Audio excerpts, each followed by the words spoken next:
Assalamualaikum warahmatullahi wabarakatuh. Hai guys, berjumpa lagi bersama Mega Puspita di Rujuk Podcast Lugas dan Berimbang. Oke guys, pada kesempatan hari ini lagi-lagi saya mengikuti agenda reses ketiga anggota DPRD Kota Bekasi tahun 2022. Nah, pada kesempatan hari ini saya sudah bersama dengan salah satu anggota DPRD yaitu Bang Niko Gojang. Assalamualaikum Bang. Sehat Bang. Oke, langsung aja yuk kita berbincang-bincang terkait dengan kegiatan reses pada hari ini yang dilakukan oleh Bang Niko. Langsung aja nih Bang, gimana nih Bang? Kegiatan reses ketiga ya Bang ya pada hari ini ya.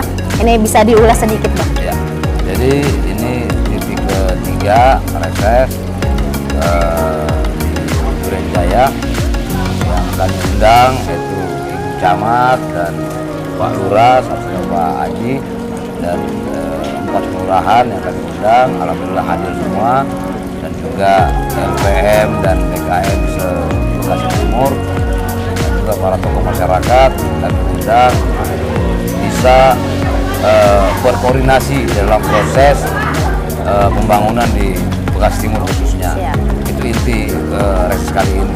Bagaimana setiap stakeholder yang ada, mulai dari kami sebagai anggota DPRD, camat, lurah, dan juga stakeholder yang lain, LPM ini bisa bersatu padu, berjibaku di dalam membantu proses pembangunan yang lebih cepat dan tepat sasaran.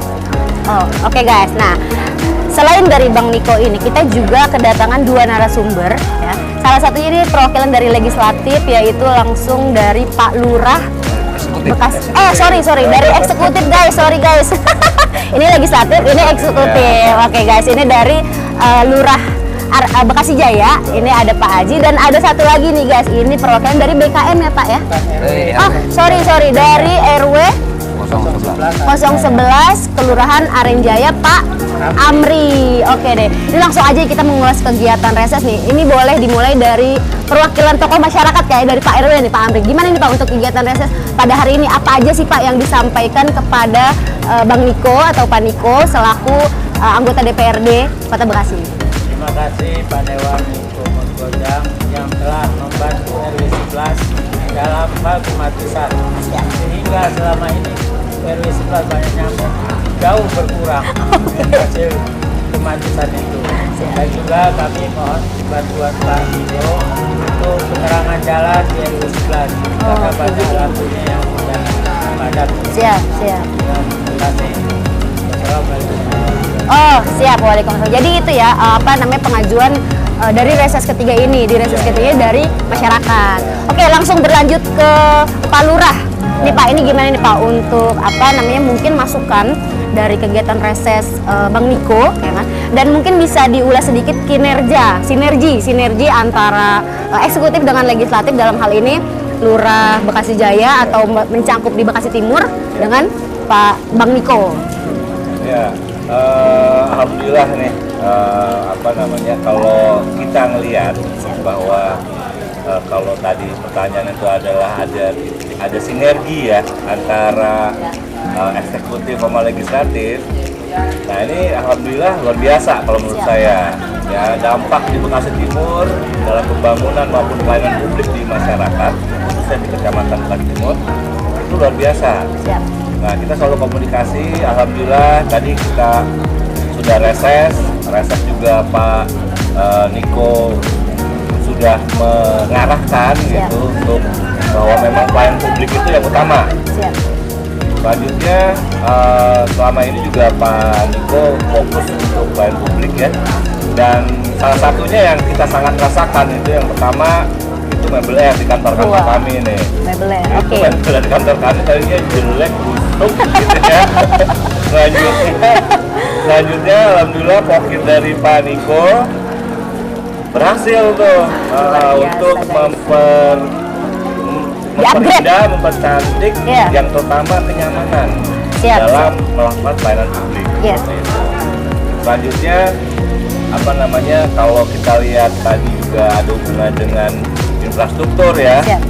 Di tempat kami itu ada di RW 08 di jalur Pelni itu juga dari pokirnya Pak Niko, alhamdulillah itu sepanjang jalan itu memang udah mampet, itu memang untuk mengantisipasi banjir di Kelurahan Bekasi Jaya itu. Nah itu di saluran itu sekitar 700 meter ya, 700 meter. Alhamdulillah 100% progresnya selesai. Wah, luar biasa. Ya, selanjutnya itu juga jalan itu menuju ke Kali Bekasi. Jadi nggak ada penumpukan lagi air di situ, nggak ada genangan lagi, insya Allah ya. Dan itu terbukti dalam 2 bulan ini, kemarin tuh hujan-hujan turut-turut tuh, sampai ada 2 hari itu terus hujan itu alhamdulillah 08 itu di RW di Kelurahan Bekasi Jaya itu aman. Aman, oke. Tidak ada genangan seperti itu. Jadi hasil dari sinergitas antara eksekutif dan legislatif dalam hal ini Kecamatan Bekasi Timur, Kelurahan Bekasi Jaya dan kelurahan lainnya dengan legislatif dalam hal ini Pak Niko itu alhamdulillah sampai saat ini dan mudah-mudahan terus ya Pak Niko itu selalu bersinergi dengan baik. Luar biasa guys. Nah itu dia berarti kan tadi masukan dan hasil kinerja ya dari Bang Niko ini di Bekasi Timur khususnya. Nah ini Bang, tadi Bang menanggapi aspirasi dari masyarakat ya, tadi udah diwakilkan oleh Pak Amri selaku Ketua RW.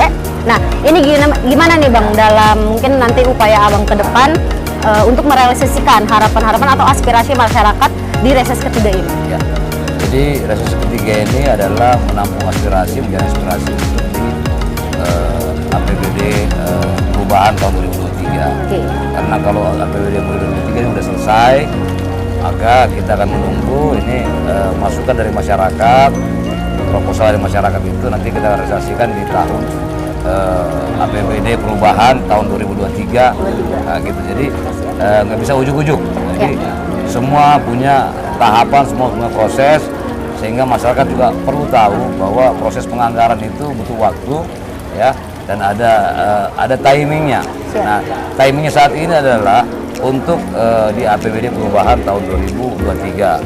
Karena ini memang reses 3 ini diperuntukkan untuk realisasi anggaran di tahun perubahan 2023 ke depan. Siap. Oke, mungkin boleh diulas juga nih Bang, kan tadi juga sudah dipaparkan sama Pak Lurah gitu kan ya, dan juga mungkin dari Pak RW gitu. Cuman tadi Pak RW juga masih menyampaikan aspirasinya. Nah, kira-kira selama 3 periode ke belakang ya Bang, 3 tahun ke belakang nih Abang menjabat sebagai anggota dewan. Ini kira-kira apa aja nih yang sudah dilakukan terhadap warga, khususnya di Dapil Abang ini kan Bekasi Timur ya, Dapil 1 ya. Ini apa aja nih Bang? Boleh diulas sedikit Bang? Oke, jadi sebenarnya hal ini tidak perlu kita umbar ya. Artinya masyarakat merasakan kalau saya ngomong nanti dipikirnya ngumbar. Nah, kan gitu. Oh saya udah melakukan ini, saya melakukan ini, itu kan namanya ngumbar. Saya nggak terbiasa seperti itu. Yang jelas apa yang bisa saya lakukan, apa yang bisa saya kerjakan sebagai anggota legislatif akan saya lakukan. Dan Mbak Mega bisa cek nanti di lapangan seperti apa. Nanti kalau saya ngomong nanti seolah-olah seperti apa gitu kan.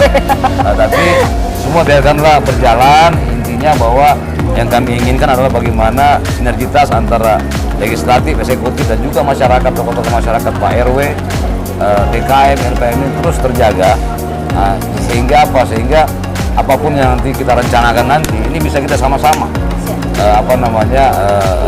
merealisasikan dengan tentunya tugas masing-masing. Pak RW dari masyarakat kemudian menampung aspirasi masyarakat, menyerahkan ke kelurahan mungkin melalui musrembang, atau juga menjalankan sebagian ke saya sebagai anggota dewan melalui pokir, reses. Nah ini kan ada tahapannya. Nah tugasnya Pak Lurah nanti menyampaikan ini ke kecamatan agar menjadi salah satu prioritas untuk dikerjakan di APBD selanjutnya, dan tugas saya juga memperjuangkan ini untuk bagaimana menjadi realisasi di tahun anggaran yang sudah kita rencanakan. Jadi semua punya tahapan dan semua punya tugas fungsi yang berbeda-beda, tetapi tujuannya satu.